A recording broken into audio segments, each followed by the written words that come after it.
Strategy Simplified. Before we start today's interview with Tys, it's a really great conversation. I want to quickly tell you about the August Black Belt program. So you've probably heard us talk about Black Belt before. It's a structured case prep program that helps you break into consulting, right?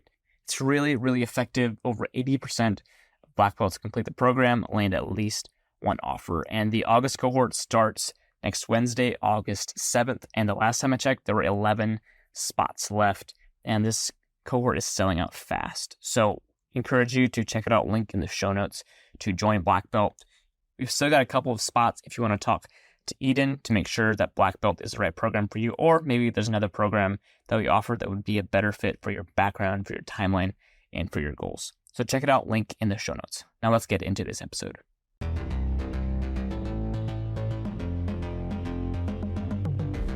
The career of Tys is insane. He started off as a professional musician, spent a couple years as a teacher in the nonprofit world, and now is about to start as an associate at Bain Company, one of the world's foremost consulting firms. His career is full of inspiration from what is possible from a really non-traditional, really uncommon background, especially for a field such as consulting. So keep listening to hear his story of how he broke into Bain, including some really tactical recruiting tips for setting yourself apart and landing a consulting offer. Let's dive right in. Tys, welcome to Strategy Simplified. Really excited to have you on the podcast today. Hey, likewise, Japheth. Thanks so much for having me on. Looking forward to it. Of course, really looking forward to getting your incredible story of breaking into Bain to our listeners. So let's just dive right in. Can you just share who you are? So provide a short intro of your background, both personal, professional, whatever you want people to know about you. Yeah, absolutely. So I'm from a small town in southwestern Virginia called Chilhowie. I'm actually back in Virginia for the first time in quite a while to go to UVA Darden School of Business, which is kind of fun. But grew up wanting to be a musician. So music was my first passion. Got a couple degrees in that, really became passionate about performance. I was a trumpet player. So got a bachelor's and a master's and was performing and teaching and all that for several years in the early part of my career. Got to perform on cruise ships and travel all over the world, which is a really super fun experience. Got to see a lot of really interesting places and meet super cool people. Transitioned into a nonprofit organization called City Year after that, working in high need schools in Kansas City, Missouri, and did a couple of years of full-time AmeriCorps service with City Year before joining staff as a manager. So led teams and partnered with schools and managed those school partnerships for about 4 years prior to coming to business school. And then last year, 2022, got admitted to UVA Darden School of Business, and that's where I've been ever since. It's been an amazing experience, and got the opportunity to intern with Bain Company last summer in their Denver office, and that's where I'll be returning this fall. Outside of that, I have a wonderful wife and a nearly 2-year-old daughter. They share the same birthday, and that's coming up in about a month now. So exciting times on all fronts. Oh man, that's incredible to have two people in your family that have the same birthday. But I mean, more broadly, that's a really cool story. And I'm stoked to get into that a little bit. And, your background as a musician really serves as living proof that, right, there's no background, no story off limits, not only just for consulting, but I would say even for whatever folks want to do. So glad to have you on. Mm-hmm. Yeah.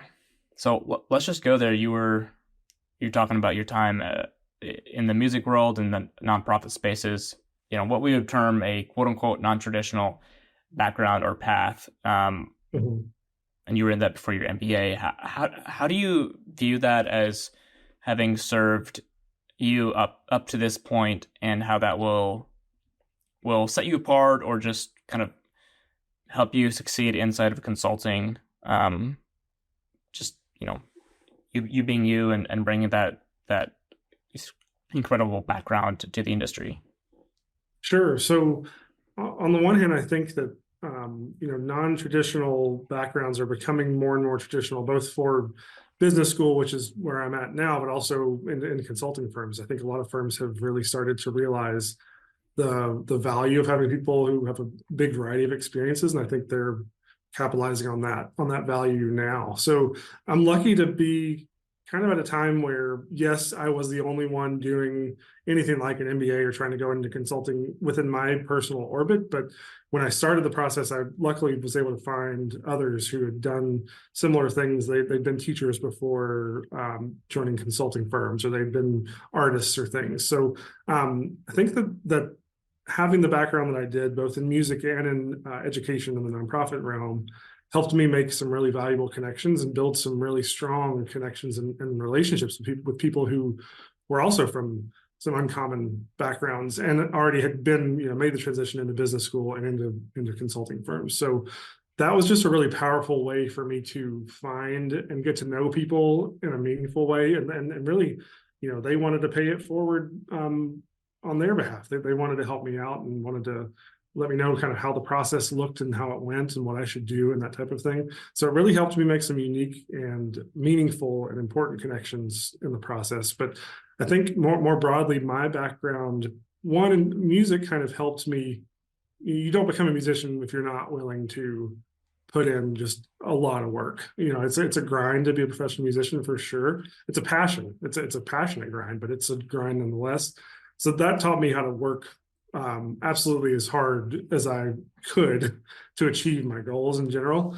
And that's stayed with me ever since. And I think that's played a really important role in getting where I am today. And then working in nonprofits and working in schools and with kids taught me how to narrate my thoughts and break down ideas in a way that other people can understand them. That sounds like a pretty simple, like, duh, everybody should be able to do that type of skill. But I think what I've learned is that that's something I could be perhaps differentially good at. And it's helped me both at UVA Darden and my MBA program, but also over the summer thinking through, working on a consulting case team and working with clients and thinking about how to distill an insight into, communicate it in a way that they understand it really well. So being able to communicate and break down ideas was a huge part of that education experience that I've brought with me into now. That's amazing. And I'm hearing different types of transferable skills, and that word transferable skills is something that's very important for anyone looking to break into a career like consulting, right? You need to be able to do the things that consultants do. But how did you translate your experience, your skills into something that would work for consulting, right? Whether that's on your resume, if you have one resume tip, or whether that's networking or something completely different. But I think a lot of people listening to this are like, how did he do it? And for me, for myself, I have a non-traditional background. How do I help translate that and help consulting firms see that I would be a valuable asset to their firms and their firm and their clients?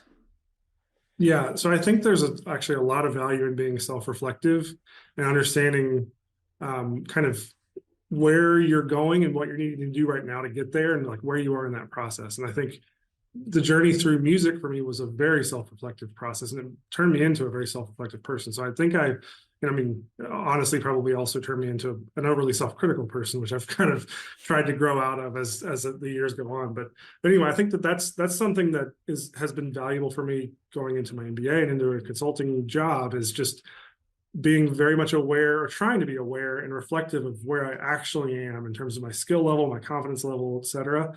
And that helps me kind of know where I'm going.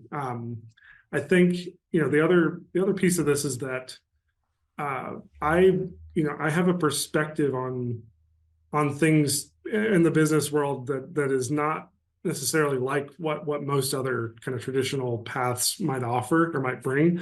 I grew up in a different area than most people I know here at Darden or at Bain, and I did different things in my background professionally that kind of mean that I can approach a business problem from a fresh perspective and with a fresh set of eyes.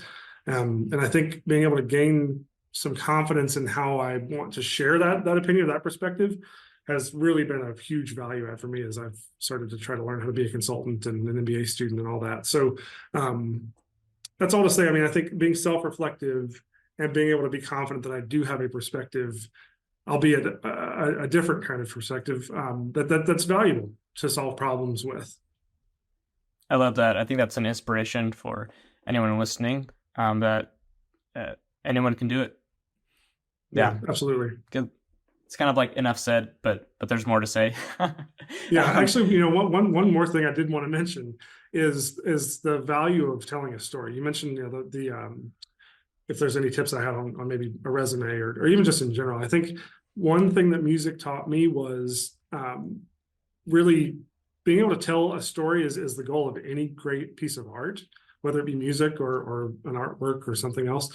And people relate to stories and people want to hear stories. So when I put my resume together, I wanted to put it together in a way that told the most impactful story it could about me. What that meant was translating my achievements into really, really clear, measurable bullet points that told a strong story about what kind of person I am at work, what kind of leader I am, and demonstrated it in an impactful way. So that the mhm. overall story was sort of communicated, and also that can be understandable. So telling a story with a resume that you are an impactful and capable leader in a way that's not filled with jargon and tough to parse through, that's challenging. But if you can do that, you can really go a long way, I think. Oh man, you're speaking my language, and I'm beginning to see more and more of why Bain hired you. But that's beautiful. That's what we preach to our resume clients, right?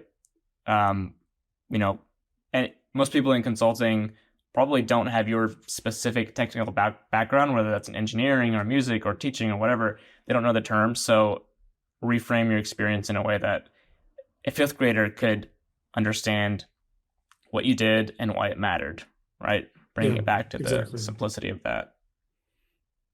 Yeah, that's Absolutely. amazing. Well, we have lots of folks in our community that tend to disqualify themselves for lack of a business background or whatever other quote unquote correct background you need to become a consultant.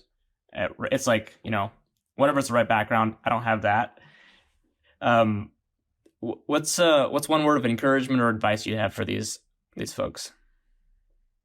I touched on this a little bit earlier, but especially having kind of done this, come to a school like UVA Darden and gotten into a firm like Bain, I see far more people with quote unquote non-traditional backgrounds than I ever expected. It's still not the norm for sure, but there are former military people in these firms. There are former teachers, there are former artists, there are former nonprofit managers all over these firms. You just have to kind of look for them. And I think that says that should be a little notch of confidence in that these firms are looking to build pipelines, not just from your traditional finance or Okay. accounting backgrounds, the sort of traditional kind of candidates. So that's an external piece I think that should hopefully help people make feel more confident about, hey, there is a path here for me. And I think my second point to that would be on the perspective piece once more. I think the way that I look at the world and the way that I think about things is profoundly informed by where I'm coming from as a musician and as a former educator. And it's very different from how a lot of my peers here think about it, from my peers at Bain thought about it. And, that's a valuable thing. I mean, having a dissenting opinion and being willing to share it or asking why something is done the way it's done can be super helpful in a group and team kind of work setting, because it pushes other people to think differently. It helps you Mhm. really understand the situation more, and it can expose, and it has for me many times.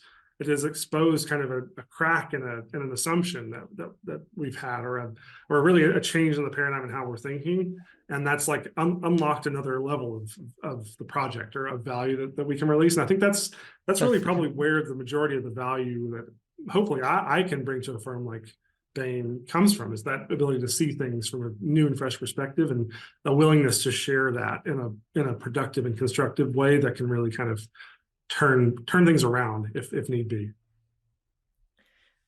Man, you're really preaching now. I love it. Thanks for sharing, Ty. This is really valuable. Hey, it's Ian with Management Consulted, your favorite go-to gal for anything and everything MC. I'm so excited to share with you today something really special. I don't know if you know this, but I provide 15-minute meetings for candidates who are looking for recruitment support. I can help you strategize and plan out how you're going to navigate through your recruitment season and exactly how MC can help you. In that meeting, we can review your resume and I can provide you some industry insights tailored to your specific background. And maybe, just maybe, I can sprinkle just a little bit of hope in there as well. I'd be excited to connect with you when you're ready to explore personalized coaching support, so feel free to book a meeting with me through the link in the show notes today. All right, let's talk a little bit about the Bain internship and how you got there and a couple of things you did to enable the offer. But can you just first start off sharing a little bit of an overview of your recruiting journey? So, go back to the beginning and kind of walk us step by step, and then we'll dive into a few specific aspects of that process. Sounds good. So my recruiting journey was very much tied to my MBA journey. And I know that not everybody out there is wanting to go into consulting firms through that channel. But with that caveat, I started actually the recruiting process prior to my first semester in my MBA program. There's a program called Experience Bain, which is meant for incoming MBA students. And it's kind of a round of informational sessions and learning experiences that they offer. And I did them because I was interested in them, but I also encountered a Darden alum who was at Bain in a senior manager role in the Denver office, and he was also a parent. So I connected with him and we had a chat, and that turned actually into monthly conversations that we would have throughout the entire first semester and like the heavy recruiting season. So he was a huge resource for me, and I'm lucky to still call him a friend. He's no longer at Bain, but he's become actually a mentor for me in my professional life more broadly. So that was a huge part of my recruiting journey. Obviously, I did the other things like most other people do in the recruiting process. Attending events that the firms are throwing to share information. Doing networking, coffee chats. I'm sure maybe we'll talk about coffee chats in this conversation or perhaps in the future, but your standard sort of things about where you're actually trying to get insight and information about the firms that you're interested in. So a bunch of those coffee chats happened. Talked to a lot of great folks at firms, including Bain. And then the next phase is trying to prepare for case interviews. So you're hoping that the networking process went well enough to where you're kind of on the radar of the firms that you're interested in, and they want to kind of get to know you more and give you a chance to actually interview. The casing process is a complex, but I found kind of a fun process. I worked my butt off throughout that process, getting ready for interviews, and luckily things worked out on interview day. So that's kind of a broad overview of the steps that I kind of went through. I love that. So you identified someone with a similar, that you had a connection with, right? Mm-hmm. Darden alum, and you reached out, networked your butt off in a bunch of other ways. But Mm-hmm. I think that's like one of the key takeaways I'm taking away from just your journey here really quick is the importance of talking with people, not just kind of blindly submitting an application and hoping that someone will see it, but doing the legwork before to ensure that you have a much better chance of getting looked at. Yeah, and I mean, one more thing on that, if you don't mind, Javeth. I think that the people are the best resource actually in this process. A lot of people, I think, approach the networking process as kind of a check the box type of thing, and that makes sense because people feel like it's kind of a volume play. You're trying to have coffee chats with as many different people as you can, and that's one way to approach it. But I think for me, I thought about it as I want to actually genuinely get to know the people at these firms on a human level and build a human connection, because that's just kind of how I want to approach things. That was good, I think, for me, because I actually got to know what they thought about the firms and the culture and life at those firms. Mm-hmm. But number two, it helped me build more meaningful relationships and actually helped me build champions within the firms who wanted to advocate for me when the decision about who to interview conversation came up, and they wanted me on that interview list. And then when the offer discussion came up, maybe they wanted to advocate for me to have an internship offer. So I think I can't overstate the importance of people along this journey, and the ability to connect with them in a meaningful and genuine and authentic way is one, much more fun, but it's actually much more helpful, I think, in the recruiting process as a whole. I love it. Consulting's a human business. Absolutely. It definitely is. Definitely is. Well, you've got a ton more to share about networking and coffee chats, but I think we'll save that level of detail for another episode. So, folks, Sure. stay tuned for part 2 of this episode with Ty. But Ty, I want to dive into a popular topic, hot topic, case interviews. So let's go there. What was the, I don't want to say secret, but what was the key to you as far as being able to deconstruct a case interview and eventually build up to the place where you performed well enough for an MBB firm to say, yeah, that guy's got the chops, let's bring him on? Sure. So I think, first of all, I viewed this as a hobby. It might sound easier than it is, but whenever something as important as this comes into my sort of goal set, I want to really devote any extra time I have, any extra energy I have to practicing and learning and honing the craft. Performing on case interviews is not rocket science. There are distinct pieces, there's distinct tools, there's distinct frameworks, etc. Most people can do really, really well in case interviews with the right set of tools. Most people do not view this as something that they can continually work on and get significantly better in a short period of time. And so I treated it as a hobby.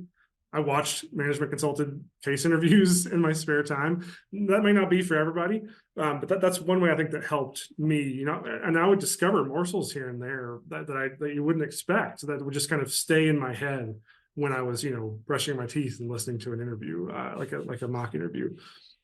I think the second most important thing I did was I found a way to measure my progress, and I asked for frank feedback every single time I did a mock case. So I actually built kind of a little rubric for myself, and I had a tracker where I kept really detailed information on all the cases that I did, who I did them with, and then I scored myself on each of the major sections of the case interview. And I had specific behaviors that I wanted to check for in each one of those to give me the aggregate score.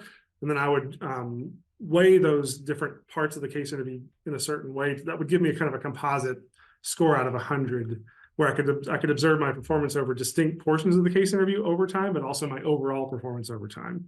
I think this was very important to me to understand, okay, am I generally going in a positive direction? Of course, this is all subjective, but getting as much structure in as you can to where it's out of your head and on a spreadsheet or on paper is very helpful.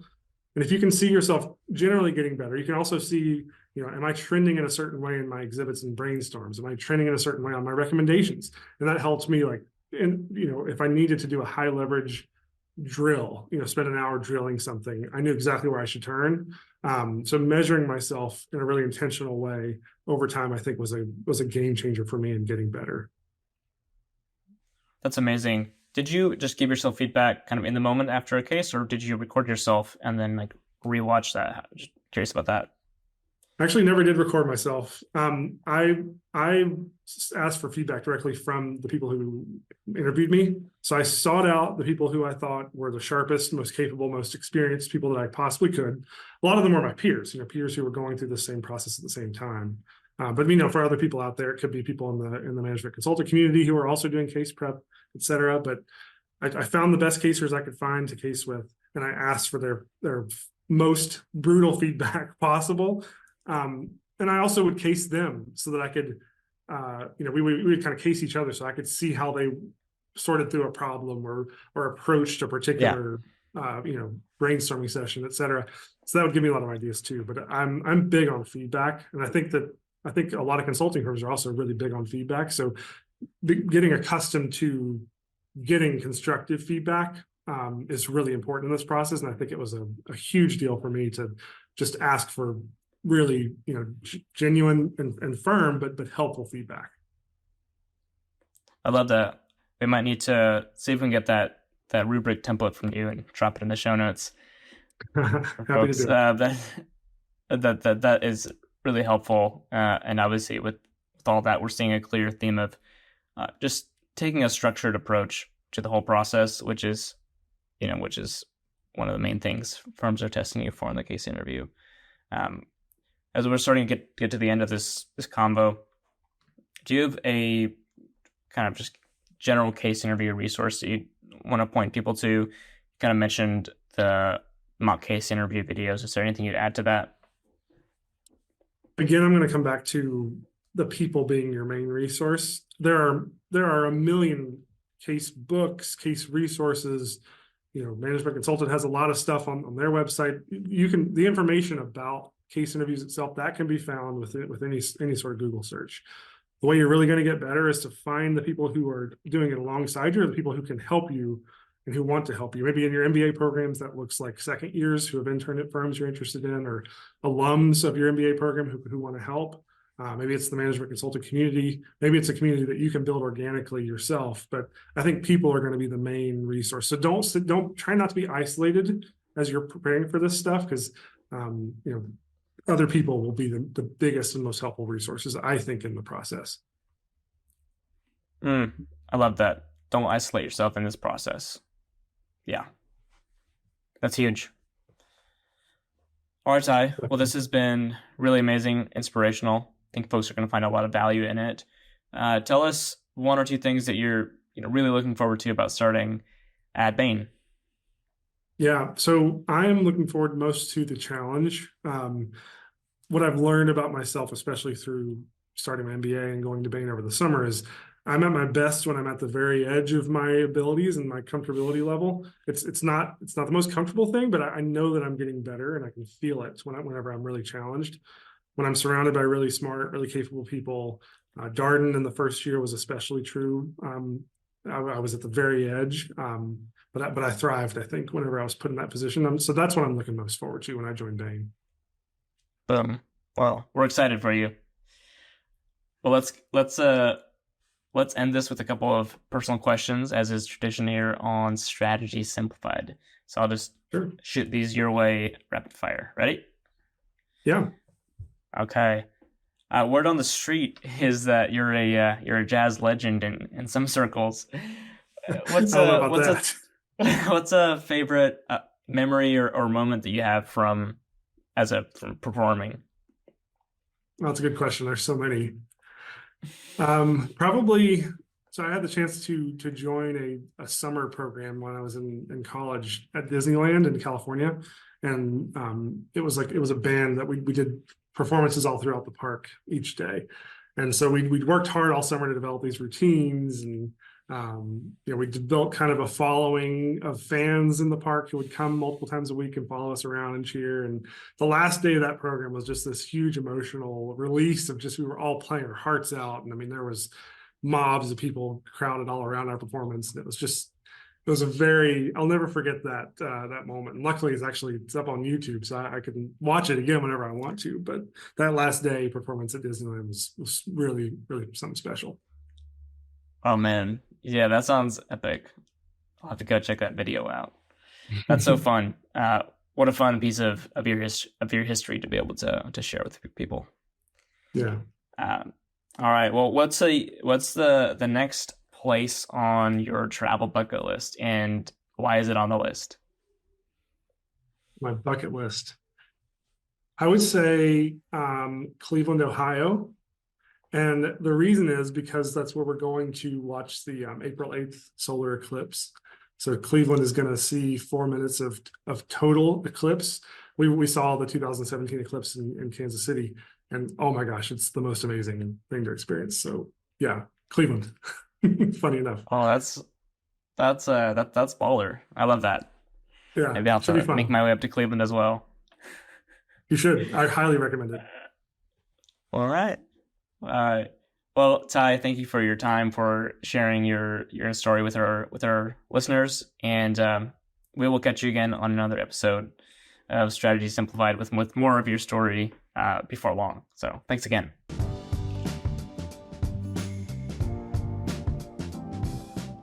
Hey y'all, Japheth here. Hope you've enjoyed this episode with Ty. Before we let you go, I want to answer some fan mail. So this is a new segment where we answer your questions. Check out the link in the episode show notes to text us a question. We'll answer it in a future episode, so make sure you keep coming back to hear our answers to your question. But we love engaging with you. Without further ado, here we go. Again, this question is from a listener in Upland, California. The question is, I'm wondering what the best firms for work-life balance are. Can you break down the top few in terms of work-life balance? And are there different tiers of firms for work-life balance? So this is a bit of a complicated question. The answer is always, it depends, because it varies so widely across offices, across firms, and across geographies. The real way and the best way to figure out what the work-life balance is at any consulting firm is to talk to people there, aka networking. Now, before you back off because of the word networking, it doesn't have to be that scary. We're simply talking about having a conversation with another human. So you're going to go on LinkedIn, you're going to look at the firm, you're going to look at the people that work there, and you're going to look at the people that work in the offices that you're targeting. You're going to reach out via email. So check out our consulting firm directory, and I'll link to it in the show notes to figure out what the email moniker or the format is for each firm. And then send them an email, ask for a 15-minute call at a specific time. Hey, I'm planning to apply to your firm, to this role, etc. Or, hey, I'm researching firms. Can we connect for 15 minutes? I have a few specific questions around X, Y, and Z, right? You're going to hop on a call. You're going to ask personal, positive, and specific questions, and you're going to get your questions answered, right? And then that doubles as a great referral for an interview, right? If the firm does referrals and if you end up applying to that firm, right? So networking is the best way to figure out the work-life balance at a firm. And I'll just tell you, it varies widely, like I said, across offices, industries, geographies, firms. Generally, the smaller the firm, the better the work-life balance. So you're going to be looking at different boutiques, but there's also a few mid to large size firms that do offer you a bit more of that balance. At the MBB, you're not really going to find it, especially in your early career. As you move up the ranks, that increases a bit. But again, the best work-life balance typically tends to reside in the kind of boutique and smaller firms tier. But again, networking is the best way to figure that out. Join our Black Belt program for one-on-one coaching. We'll help you create a networking strategy. We'll help you write the email. We'll help you figure out what kind of questions to ask. We'll prepare you for the case interview. We'll edit your resume, and on and on and on. Link in the show notes to learn more about Black Belt. We'd love to help you get your networking plan in order so that you can figure out which firms are the best fit for you, for your life, for your lifestyle, which stage of life you're at, etc. And we'll get you on your way to landing an offer. It's pretty crazy that over 80% of Black Belts land at least one offer inside of consulting. It's a pretty wild stat. All right, anyways, listener in Upland, California, thank you for texting us your question. Hope this helps. Reach out, team@managementconsulted.com. If there's anything else we can do for you, we'd love to support you on your journey into consulting. All right, that's it for me, guys. Peace out. If you enjoyed this episode, please leave us a rating and review on Apple Podcasts or Spotify to help give the show a boost in the algorithm. We'll see you again next week.